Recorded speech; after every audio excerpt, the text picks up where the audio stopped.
Mensagem à era da igreja de Éfeso. Essa é a parte 1 de 3.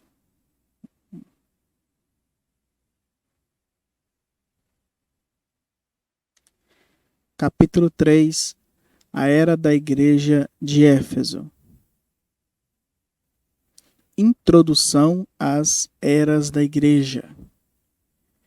A fim de que você entenda plenamente a mensagem das eras da igreja, eu gostaria de explicar os vários princípios que permitiram-me chegar aos nomes dos mensageiros, a duração das eras e outros fatores envolvidos nesse particular.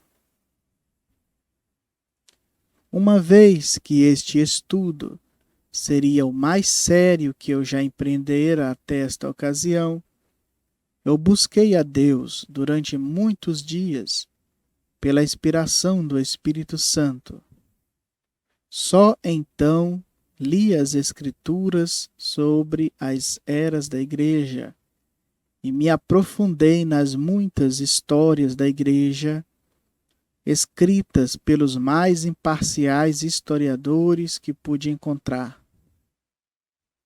Deus não falhou em responder à minha oração, porque enquanto eu lia a palavra e as histórias, foi-me permitido pelo Espírito Santo ver descortinado um padrão que se estende através dos séculos e até exatamente este último e presente dia.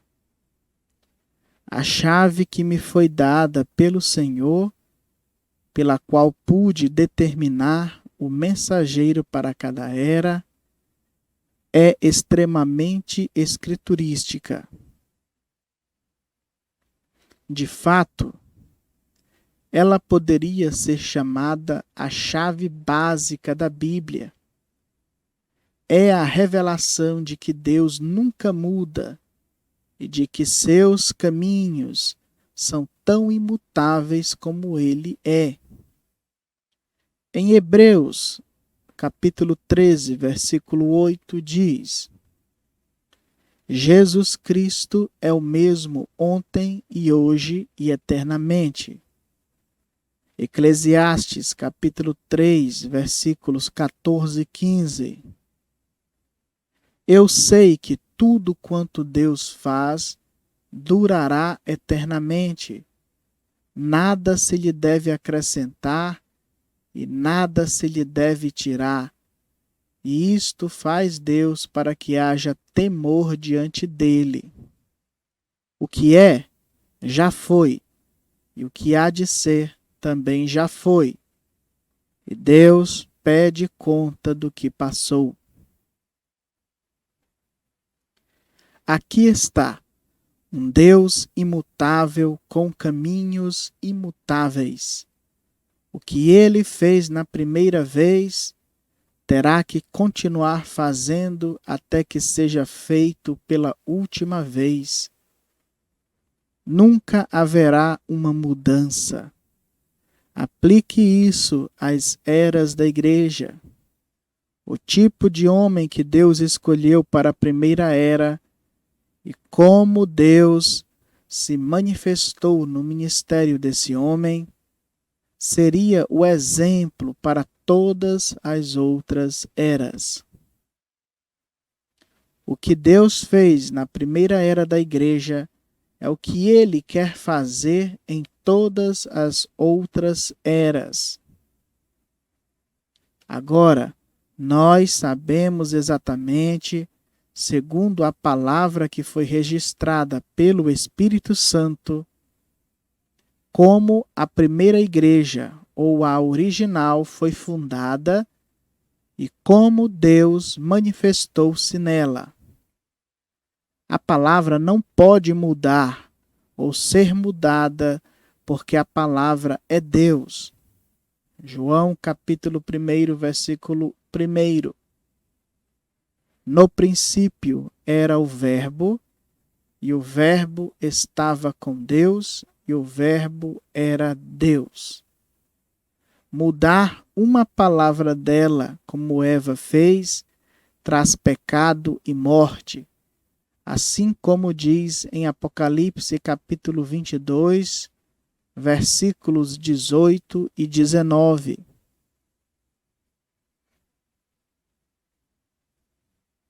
Se alguém lhes acrescentar alguma coisa, Deus fará vir sobre ele as pragas que estão escritas neste livro. E, se alguém tirar quaisquer palavras do livro desta profecia, Deus tirará a sua parte da árvore da vida e da cidade santa que estão escritas neste livro. Assim, o que a igreja foi no Pentecostes é o modelo. Esse é o padrão. Não há nenhum outro padrão. Não importa o que os eruditos digam, Deus não tem mudado esse padrão. O que Deus fez no Pentecostes, Ele tem que continuar fazendo até que as eras da igreja terminem. Embora os eruditos digam a você que a era apostólica acabou, não creia nisso. Tal afirmação é errada por dois motivos. Primeiramente, é errado supor que não haja mais apóstolos, só porque os 12 originais estejam mortos. Um apóstolo significa um enviado. E há muitos enviados hoje, porém são chamados de missionários. Enquanto homens estiverem sendo chamados e enviados com a palavra de vida, há uma era apostólica prosseguindo. Em segundo lugar, eles se referem a uma era de poder manifesto do Espírito Santo, como estando encerrada desde que a Bíblia foi completada. Isso é inverídico. Não há sequer uma escritura que sugira isso. Porém, muitas afirmam conclusivamente o contrário. Aqui está a nossa prova de que ambas as declarações são falsas. Atos capítulo 2, versículo 38 e 39. E disse-lhes Pedro: arrependei-vos, e cada um de vós seja batizado em nome de Jesus Cristo, para perdão dos pecados, e recebereis o dom do Espírito Santo, porque a promessa vos diz respeito a vós, a vossos filhos e a todos os que estão longe, a tantos quantos Deus, o nosso Senhor, chamar. A promessa de poder com o qual os apóstolos foram revestidos no Pentecostes diz respeito a vós, judeus, a vossos filhos, judeus, e a todos os que estão longe, gentios, e a tantos quantos Deus, nosso Senhor, chamar, quer judeus, quer gentios. Até que ele pare de chamar, a mensagem e o poder pentecostal não cessarão. O que a igreja tinha no Pentecostes é o seu direito inalienável. Originalmente, ela tinha a pura palavra de Deus. Ela tinha o poder do Espírito, manifestado em vários sinais e milagres e dons do Espírito Santo. Hebreus capítulo 2, versículos 1 ao 4. Portanto, convém-nos atentar com mais diligência para as coisas que já temos ouvido, para que em tempo algum nos desviemos delas. Porque se a palavra falada pelos anjos permaneceu firme, e toda a transgressão e desobediência à palavra recebeu a justa retribuição, como escaparemos nós se não atentarmos para uma tão grande salvação, a qual, começando a ser anunciada pelo Senhor, foi-nos depois confirmada pelos que a ouviram, testificando também Deus com eles por sinais e milagres e várias maravilhas e dons do Espírito Santo distribuídos por sua vontade. Aquela igreja original não foi organizada por homens. Ela foi dirigida pelo Espírito Santo. Ela não foi muito grande. Foi odiada e desprezada. Foi oprimida. Foi perseguida até a morte. Porém, ela foi fiel a Deus. Permaneceu com o padrão original da palavra. Agora, não se engane aqui. Quando eu disse que Deus e seus caminhos nunca mudam, eu não disse que a igreja e seus mensageiros não poderiam mudar. A igreja não é Deus. Portanto, ela pode mudar. Mas o que eu disse foi que, por causa do Deus imutável, com caminhos imutáveis, podemos voltar ao princípio e ver o primeiro e perfeito ato de Deus. E então julgar por esse modelo. É assim que é feito. A verdadeira igreja sempre procurará ser como a original no Pentecostes. A verdadeira igreja de hoje procurará se aproximar daquela primeira igreja primitiva.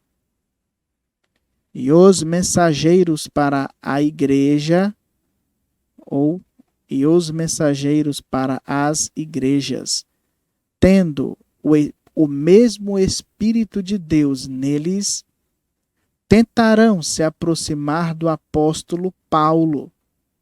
Eles não serão exatamente como ele, mas os verdadeiros mensageiros serão aqueles que chegam o mais próximo de Paulo, o qual era livre de todos os homens, totalmente rendido a Deus, e divulgava somente a palavra de Deus, e manifestava o Espírito Santo em poder.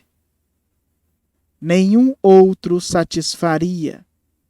Você tem que trabalhar a partir do original. Assim como semelhante gera semelhante, a verdadeira igreja será sempre aquela que procura seguir os passos de seus fundadores no Pentecostes, e seus mensageiros seguirão o apóstolo Paulo, o primeiro mensageiro para a primeira era da igreja. É tão simples e tão maravilhoso. Com esta chave tão simples, porém tão maravilhosa, eu pude, com a ajuda do Espírito Santo, ler o livro de Apocalipse e as histórias, e aí encontrar cada era, cada mensageiro, a duração de cada era e a parte que cada um desempenhou no propósito de Deus, desde o Pentecostes até a consumação dessas eras.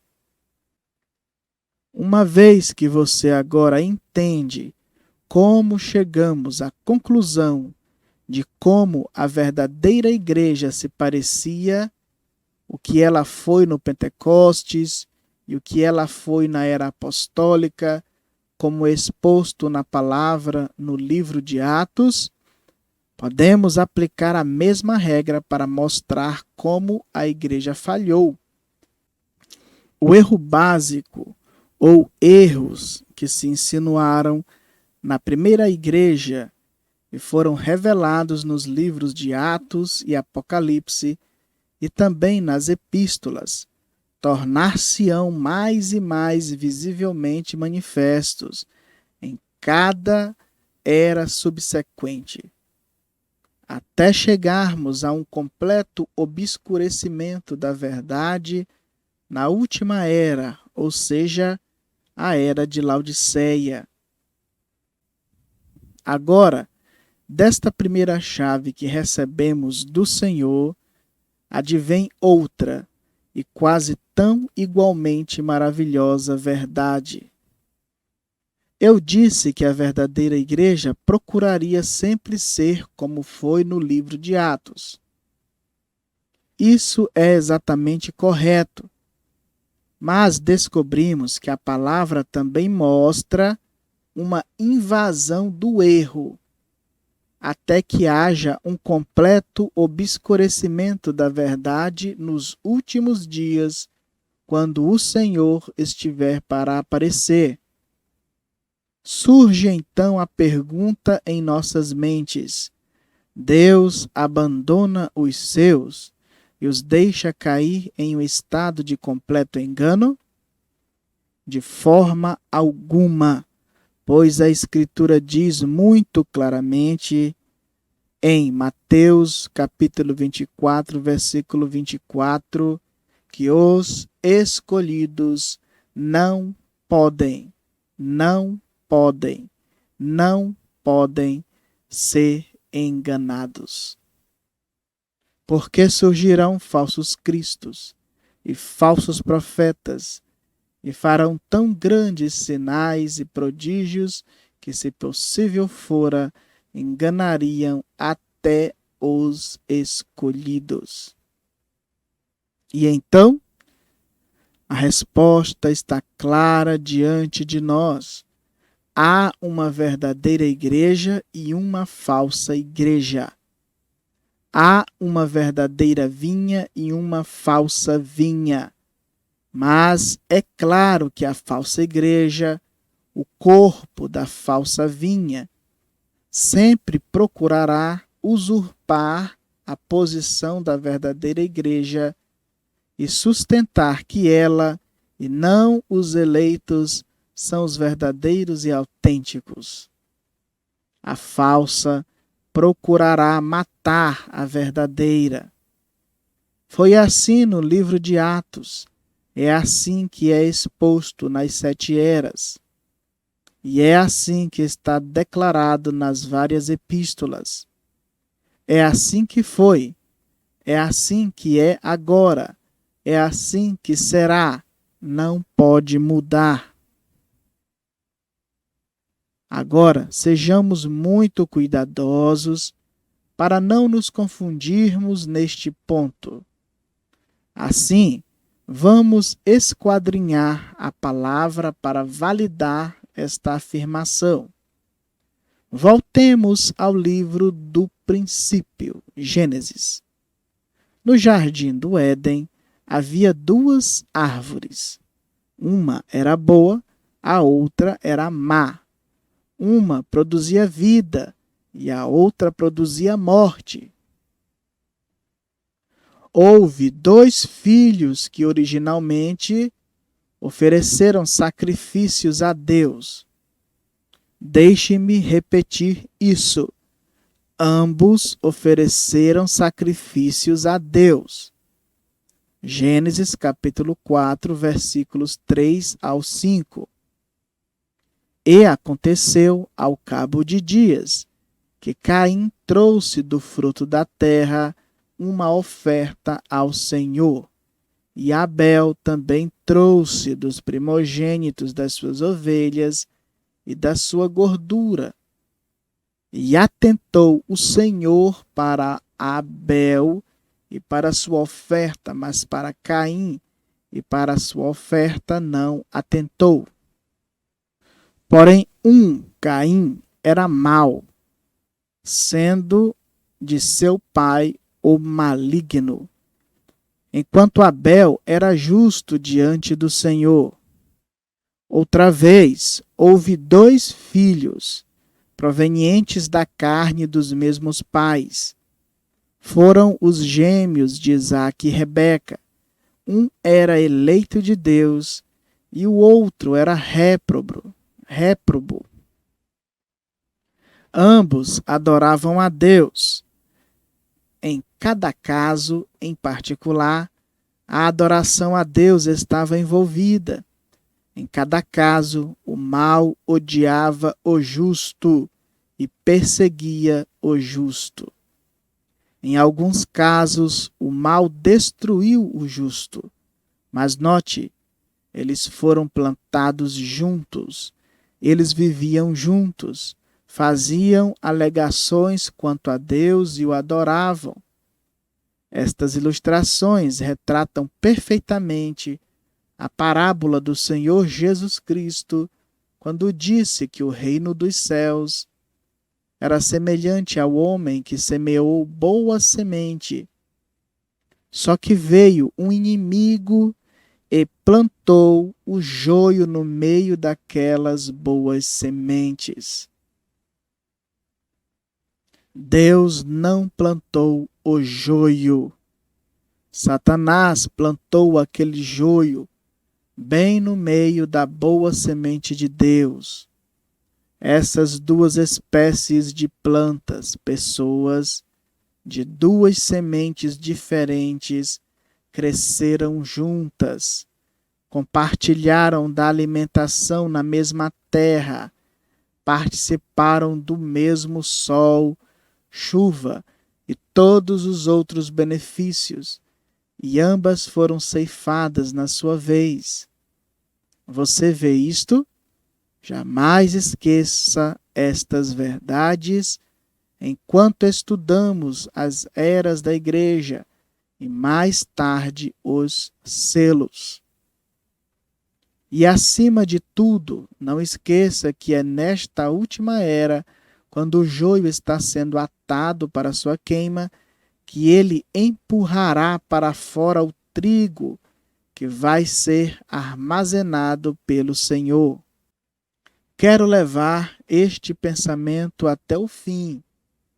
Portanto, vamos dar um passo adiante. Você já estudou a história dos avivamentos? Agora, um avivamento significa um movimento de Deus em poder. E cada vez que Deus se move, Satanás está ali para se mover também. Isto nunca falha. Nos dias do grande avivamento galês, e a maioria das pessoas não sabe isto, os asilos de loucos se encheram rapidamente e houve uma grande demonstração de poder diabólico para tirar a atenção de Deus. Está escrito que nos dias de Wesley, as pessoas faziam as coisas mais estranhas, que indiscutivelmente eram de Satanás,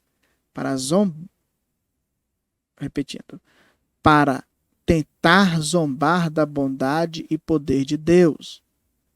Nos dias de Lutero, disse que o milagre de seu ministério não consistiu no fato de que protestasse com sucesso contra a Igreja Católica Romana, mas o milagre consistiu no fato de que pudesse e conseguisse permanecer são e equilibrado no meio dos fanáticos que estavam muitas vezes cheios de e guiados por espíritos errados. E, se você tem se conscientizado do ministério destes últimos dias, você terá notado a mesma invasão de espíritos falsos e malignos. Tem que ser assim. Agora, eu espero e confio que você tenha suficiente mentalidade espiritual para entender isso e capitalizar nisto. Apenas para selar este assunto acerca da verdadeira e falsa vinhas, misturando-se e demonstrando os dois espíritos que estão em operação, vamos olhar em 1 João capítulo 4, versículos 1 ao 4, e Judas, versículos 3, 4 e 12. Amados, não creiais a todo o Espírito, mas provai se os Espíritos são de Deus, porque já muitos falsos profetas se têm levantado no mundo. Nisto conhecereis o Espírito de Deus. Todo espírito que confessa que Jesus Cristo veio em carne é de Deus. E todo espírito que não confessa que Jesus Cristo veio em carne não é de Deus. Mas este é o espírito do anticristo, do qual já ouvistes que há de vir, e eis que está já no mundo. Filhinhos, sois de Deus, e já o tendes vencido, o espírito anticristo. Porque maior é o Espírito de Deus que está em vós do que o que está no mundo. Judas, versículos 3, 4 e 12.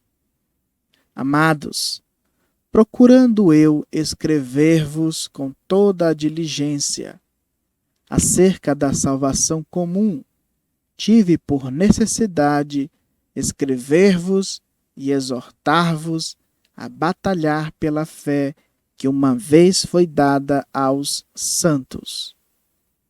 Porque se introduziram alguns não santos, estes não entraram no aprisco por meio da porta, e portanto são salteadores. Vou repetir.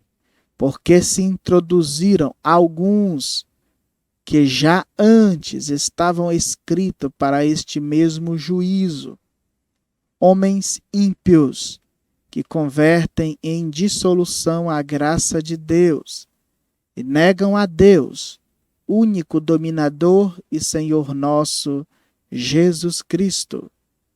Estes são manchas em vossas festas de caridade, banqueteando-se convosco, apacentando-se a si mesmos sem temor. Não pode ser negado diante destas Escrituras que a verdadeira igreja e a falsa igreja estão entrelaçadas, tendo sido plantadas juntas, porém de sementes diferentes. Então agora, acho que há algo mais que você deve saber.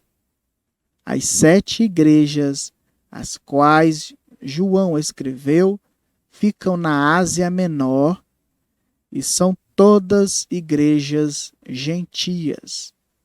Ele não fala a igreja de Jerusalém, que era na sua maior parte judia, com talvez apenas alguns gentios nela. A razão é que Deus voltara-se dos judeus para os gentios. Assim, o conjunto das eras da igreja é Deus tratando com os gentios e chamando uma noiva gentia para si mesmo. Isso faz das eras da igreja e da plenitude dos gentios a mesma e a única coisa.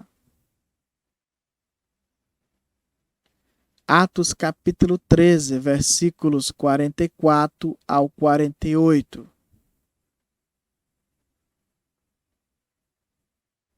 E, no sábado seguinte, ajuntou-se quase toda a cidade a ouvir a palavra de Deus. Então os judeus, vendo a multidão, encheram-se de inveja e, blasfemando, contradiziam o que Paulo dizia.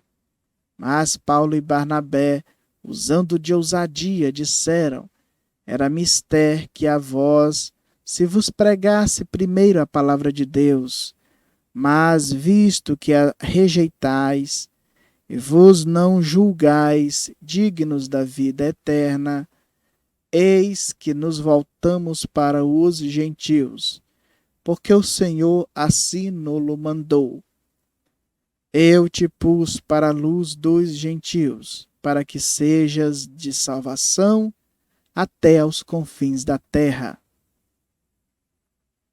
E os gentios, ouvindo isto, alegraram-se e glorificavam a palavra do Senhor.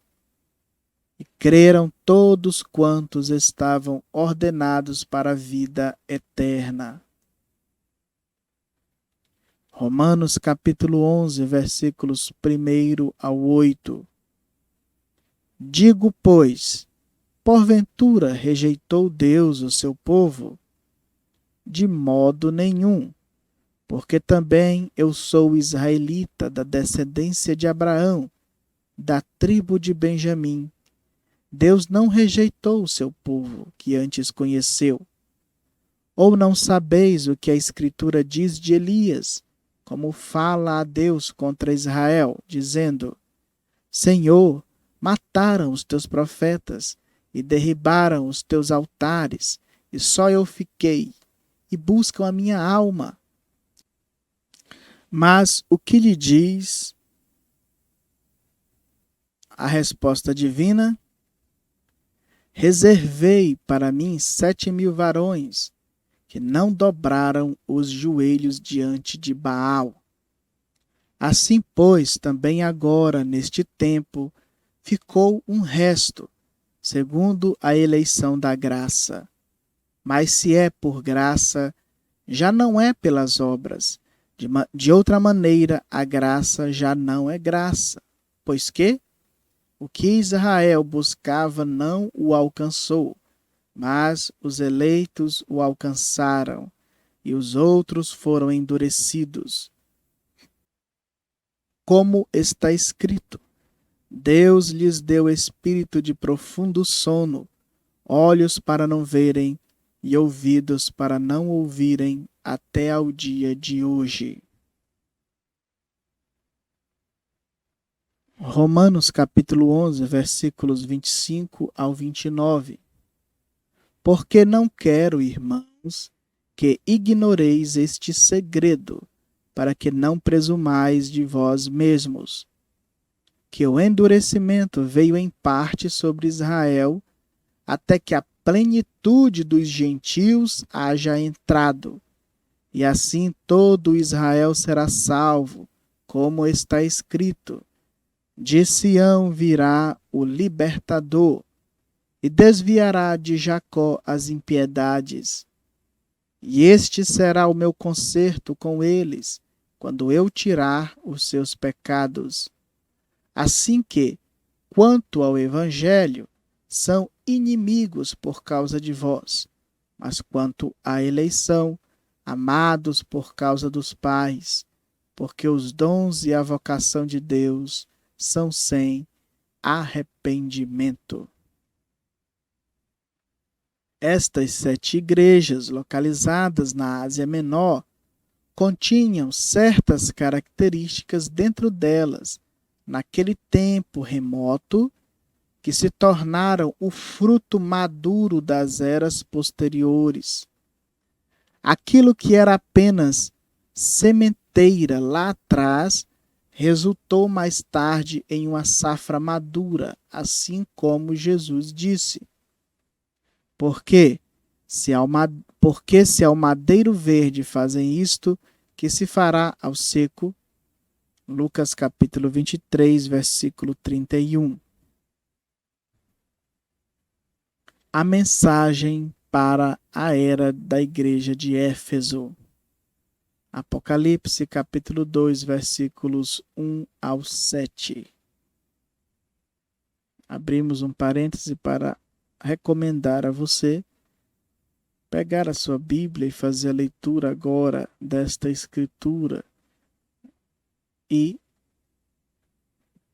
passo a passo, ir aprendendo das grandes verdades da palavra de Deus.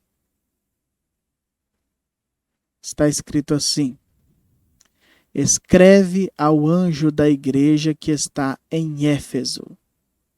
Isto diz aquele que tem na sua destra as 7 estrelas, que anda no meio dos 7 castiçais de ouro. Eu sei as tuas obras e o teu trabalho e a tua paciência, e que não podes sofrer os maus, e puseste à prova os que dizem ser apóstolo e não são, e o não são, e tu os achaste mentirosos. E sofreste, e tens paciência, e trabalhaste pelo meu nome, e não te cansaste. Tenho, porém, contra ti que deixaste a tua primeira caridade. Lembra-te, pois, de onde caíste, e arrepende-te, e pratica as primeiras obras. Quando não, brevemente a ti virei, e tirarei do seu lugar o teu castiçal, se não te arrependeres. Tens, porém, isto, que aborreces as obras dos nicolaítas, as quais eu também aborreço. Quem tem ouvidos, ouça o que o Espírito diz às igrejas. Ao que vencer, dar-lhe-ei a comer da árvore da vida, que está no meio do paraíso de Deus.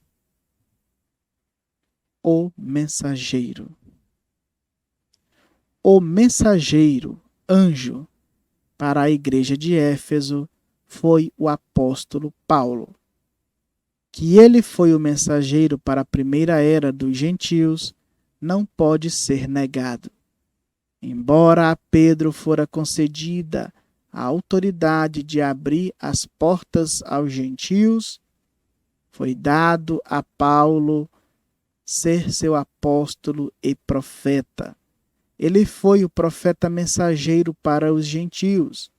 Seu ministério profético, através do qual recebeu a plena revelação da palavra para os gentios, autenticou-o como seu mensageiro apostólico. Com isto concordaram os outros apóstolos em Jerusalém. Gálatas capítulo 1, versículos 12 ao 19. Porque não o recebi, nem aprendi de homem algum, mas pela revelação de Jesus Cristo. Porque já ouvistes qual foi antigamente a minha conduta no judaísmo, como sobremaneira perseguia a igreja de Deus e a assolava. Na minha nação, excedia em judaísmo a muitos da minha idade, sendo extremamente zeloso das tradições de meus pais. Mas quando aprouve a Deus, que desde o ventre de minha mãe me separou e me chamou pela sua graça, revelar seu Filho em mim, para que o pregasse entre os gentios, não consultei a carne nem o sangue, nem tornei a Jerusalém a ter com os que já antes de mim eram apóstolos, mas parti para a Arábia e voltei outra vez a Damasco. Depois, passados 3 anos, fui a Jerusalém para ver a Pedro e fiquei com ele 15 dias. E não vi a nenhum outro dos apóstolos, senão a Tiago, irmão do Senhor. Gálatas capítulo 2, versículo 2. E subi por uma revelação, e lhes expus o evangelho que prego entre os gentios, e particularmente aos que estavam em estima, para que de maneira alguma não corresse ou não tivesse corrido em vão. Gálatas capítulo 2, versículos 6 ao 9. E quanto àqueles que pareciam ser alguma coisa, quais tenham sido noutro tempo, não se me dá. Deus não aceita a aparência do homem. Esses, digo, que pareciam ser alguma coisa, nada me comunicaram. Antes, pelo contrário, quando viram que o evangelho da incircuncisão me estava confiado, como a Pedro o da circuncisão, porque aquele que operou eficazmente em Pedro para o apostolado da circuncisão, esse operou também em mim com eficácia para com os gentios. E conhecendo Tiago, Cefas e João, que eram considerados como as colunas, a graça que se me havia dado, deram-nos as destras, em comunhão comigo e com Barnabé, para que nós fôssemos aos gentios e eles à circuncisão. Romanos capítulo 11, versículo 13. Porque convosco falo, gentios, que, enquanto for apóstolo dos gentios, glorificarei o meu ministério. Paulo fundou a igreja em Éfeso por volta da metade do primeiro século. Isto nos permite estabelecer a data do princípio da era da igreja de Éfeso, cerca de 53 depois de Cristo. Sua maneira de ministrar estabeleceu o padrão que todos os futuros mensageiros deveriam aspirar. E realmente estabeleceu o padrão para cada verdadeiro ministro de Deus. Embora ele não alcançasse tais alturas na esfera profética, como alcançou Paulo. O ministério de Paulo teve uma qualidade tríplice e foi como segue. Primeiramente, Paulo foi completamente fiel à palavra. Ele nunca se desviava dela, não importando o que custasse. Gálatas capítulo 1, versículos 8 e 9. Mas, ainda que nós mesmos, ou um anjo do céu, vos anuncie outro evangelho além do que já vos tenho anunciado, seja anátema. Assim como já vo-lo dissemos, agora de novo também vo-lo digo. Se alguém vos anunciar outro evangelho além do que já recebestes, seja anátema. Gálatas capítulo 2, versículos 11 e 14. E chegando Pedro a Antioquia, lhe resisti na cara, porque era repreensível. Mas quando vi que não andavam bem e direitamente conforme a verdade do evangelho, disse a Pedro na presença de todos: se tu, sendo judeu, vives como os gentios e não como judeu, por que obrigas os gentios a viverem como judeus? Primeira carta aos Coríntios, capítulo 14, versículos 36 e 37. Porventura saiu dentre vós a palavra de Deus? Ou veio somente para vós? Se alguém cuida ser profeta ou espiritual, reconheça que as coisas que vos escrevo são mandamentos do Senhor. Note que Paulo não estava organizado, mas era guiado pelo Espírito, como quando Deus impeliu Moisés para tirar Israel do Egito. O Concílio de Jerusalém jamais enviou Paulo, nem teve qualquer poder ou jurisdição sobre ele. Deus e somente Deus operou, o enviou. Deus e somente Deus operou o envio e a direção. Paulo não era dos homens, mas de Deus. Gálatas capítulo 1, versículo 1. Paulo, apóstolo, não da parte dos homens, nem por homem algum, mas por Jesus Cristo e por Deus Pai, que o ressuscitou dos mortos. Gálatas capítulo 2, versículos 3 ao 5. Mas nem ainda Tito, que estava comigo, sendo grego, foi constrangido a circuncidar-se, e isto por causa dos falsos irmãos que se tinham entremetido, e secretamente entraram a espiar a nossa liberdade, que temos em Cristo Jesus, para nos porem em servidão, aos quais nem ainda por uma hora cedemos com sujeição, para que a verdade do Evangelho permanecesse entre vós. Em segundo lugar, seu ministério foi no poder do Espírito, demonstrando assim a palavra falada e escrita. Primeira carta aos Coríntios, capítulo 2, versículos 1 ao 5. E eu, irmãos, quando fui ter convosco, anunciando-vos o testemunho de Deus, não fui com sublimidade de palavras ou de sabedoria, porque nada me propus saber entre vós, senão a Jesus Cristo e este crucificado. E eu estive convosco em fraqueza, e em temor, e em grande tremor. A minha palavra e a minha pregação não consistiu em palavras persuasivas de sabedoria humana, mas em demonstração de espírito e poder, para que a vossa fé não se apoiasse em sabedoria dos homens, mas no poder de Deus. Atos capítulo 14, versículo 8 ao 10.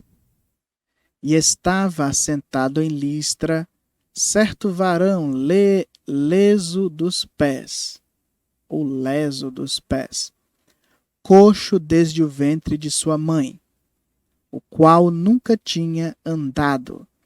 Este ouviu falar Paulo que, fixando nele os olhos e vendo que tinha fé para ser curado, disse em voz alta: Levanta-te, direito sobre teus pés. E ele saltou e andou. Atos capítulo 20, versículos 9 ao 12.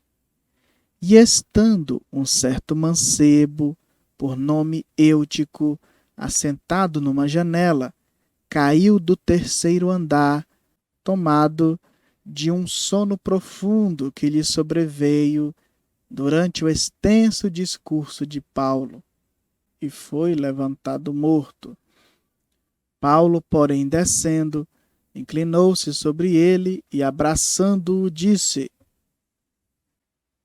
Não vos perturbeis, que a sua alma nele está. E subindo, e partindo o pão e comendo, ainda lhes falou largamente até a alvorada. E assim partiu. Levaram vivo o mancebo e ficaram não pouco consolados. Atos capítulo 28, versículos 7 ao 9. E ali, próximo daquele mesmo lugar, havia umas herdades que pertencia ao principal da ilha, por nome Públio, o qual nos recebeu e hospedou benignamente por 3 dias. E aconteceu estar de cama, enfermo de febres e desinteria, o pai de Públio, que Paulo foi ver, e havendo orado, pôs as mãos sobre ele e o curou. Feito, pois, isto, vieram também ter com ele os demais que na ilha tinham enfermidades, e sararam. Segundas Carta aos Coríntios, capítulo 12, versículo 12. Os sinais do meu apostolado foram manifestados entre vós com toda a paciência, por sinais, prodígios e maravilhas. Em terceiro lugar, ele tinha o fruto evidente de seu ministério dado por Deus. Segunda aos Coríntios, capítulo 12, versículo 11. Fui nécio em gloriar-me? Vós me constrangestes, porque eu devia ser louvado por vós, visto que em nada fui inferior aos mais excelentes apóstolos, ainda que nada sou. 1 aos Coríntios, capítulo 9, versículo 2. Se eu não sou apóstolo para os outros, ao menos o sou para vós, porque vós sois o selo do meu apostolado no Senhor. 2 aos Coríntios, capítulo 11, versículo 2. Porque estou zeloso de vós, com zelo de Deus, porque vos tenho preparado para vos apresentar como uma virgem pura a um marido, a saber, a Cristo. Paulo tinha sido o meio de introduzir multidões de ovelhas gentias. Ele as alimentou e cuidou delas até que produzissem fruto justo e estivessem preparadas para encontrar o Senhor como uma parte da noiva gentia. Por ocasião da concessão do Apocalipse, de acordo com a tradição, Paulo já tinha sido martirizado, mas João continuava agindo em seu lugar, exatamente como Paulo fizera nos dias de seu ministério.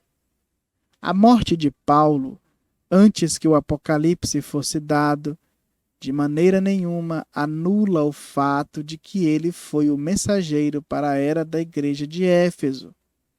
Porque o mensageiro para cada era, independentemente de quando ele apareça ou se vá, é aquele que faz essa era fluir para Deus, por meio de um ministério manifestado da palavra. Paulo foi esse homem. A cidade de Éfeso. A cidade de Éfeso era uma das 3 maiores cidades da Ásia. Era frequentemente chamada de a terceira cidade da fé cristã, sendo Jerusalém a primeira e Antioquia a segunda. Era uma cidade muito rica. O governo era romano, porém a língua era o grego. Historiadores creem que João, Maria, Pedro, André e Filipe foram todos sepultados nesta bela cidade. Paulo, que estabeleceu a verdadeira fé nesta cidade, pastoreou ali apenas cerca de 3 anos. Mas, quando estava ausente do rebanho, ele contínua e devotamente mantinha-se cuidadoso dele. Timóteo foi seu primeiro bispo. Primeira carta a Timóteo, capítulo 1, versículos 1 ao 3. Paulo, apóstolo de Jesus Cristo, segundo o mandado de Deus, nosso Salvador, e do Senhor Jesus Cristo, esperança nossa, a Timóteo, meu verdadeiro filho na fé. Graça, misericórdia e paz da parte de Deus, nosso Pai, e da de Cristo Jesus, nosso Senhor. Como te roguei quando parti para Macedônia, que ficasses em Éfeso, para advertires a alguns que não ensinem outra doutrina. O próprio nome Éfeso tem um estranho significado composto, visado e relaxado. As altas aspirações desta era que começara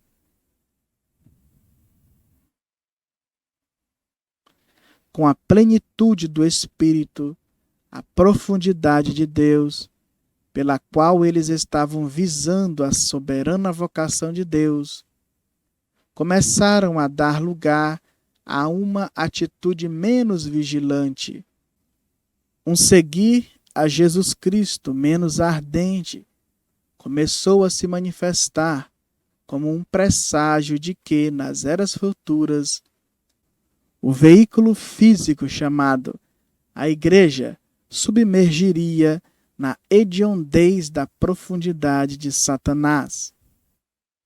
Tornara-se relaxada e estava à deriva. A era já estava se apostatando, tinha deixado seu primeiro amor. A minúscula semente plantada nessa era de Éfeso cresceria um dia no espírito do erro, até que todas as aves imundas do ar se aninhassem em seus ramos. Tão inofensiva ao raciocínio humano, aquela pequena planta pareceria para essa nova Eva, a nova igreja, que novamente ela seria enganada por Satanás.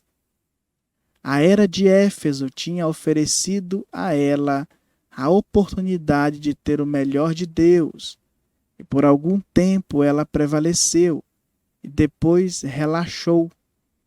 E naquele momento de descuido, Satanás plantou a semente da completa ruína. A própria religião de Éfeso tipifica perfeitamente esta primeira era da igreja e estabelece o teor das eras vindouras. Em primeiro lugar, o magnífico templo de Diana, que esteve tantos anos em construção, abrigava em seus pátios sagrados a mais inexpressiva e modesta imagem de Diana que se podia imaginar. Ela era completamente diferente de qualquer outra imagem sua, instalada em outros templos dedicados a ela. Era simplesmente uma figura feminina, quase sem forma, que finalmente descambava no bloco de madeira do qual ela fora esculpida, e seus dois braços eram formados por duas simples barras de ferro. Quão perfeitamente isso retrata o espírito do anticristo solto na primeira era. Lá estava ele, solto no meio do povo, embora não tomasse nenhuma forma que alarmasse as pessoas. Todavia, os dois braços de barras de ferro mostravam que era seu intento esmagar a obra de Deus, enquanto fazia suas incursões. E ninguém parecia notá-lo ou o que ele estava fazendo, mas um dia eles notariam, quando com aqueles braços de ferro suas obras se tornassem doutrina, e sua doutrina se tornasse a lei de um império. A ordem do serviço no templo é também muito reveladora. Para começar, havia sacerdotes que eram eunucos. Este sacerdócio estéril prenunciava a esterilidade de um povo que se desviaria da palavra, pois um povo que alega conhecer a Deus à parte da palavra é tão desprovido de vida quanto o é um infecundo eunuco. Em segundo lugar, o templo tinha dentro de seus confins as virgens sacerdotisas, que desempenhavam os atos religiosos do templo. Isto mostrava o dia em que a cerimônia e a forma, o ritual e as obras tomariam o lugar do Espírito Santo e a manifestação carismática não mais encheria o templo de Deus. Sobre todos eles estava o sumo sacerdote, um homem de poder político e influência pública, retratando o que já estava em progresso, embora não muito manifesto, ou seja, que a igreja seria entregue à liderança do homem, com planos do homem e ambições do homem, e o assim diz o Espírito Santo não mais seria uma realidade viva. E abaixo de todos eles estavam os escravos do templo, que não tinham outra escolha a não ser obedecer à hierarquia religiosa. O que pode isto significar, senão que viria o dia em que o clero investido de autoridade, através de manobras políticas, ajuda estatal e da substituição da palavra e do espírito por credos, dogmas e liderança humana, escravizaria os leigos, enquanto os líderes se regalariam em riquezas conseguidas ilegalmente e desfrutariam seus prazeres imundos, e as pobres pessoas que deveriam ser servidas de acordo com Deus, agora tornavam-se os servos. Esta foi a primeira parte de 3 da mensagem à era da igreja de Éfeso. Que o Senhor Jesus continue vos abençoando com a revelação da palavra, em nome de Jesus Cristo. Obrigado por participar conosco destes momentos de leitura desta mensagem.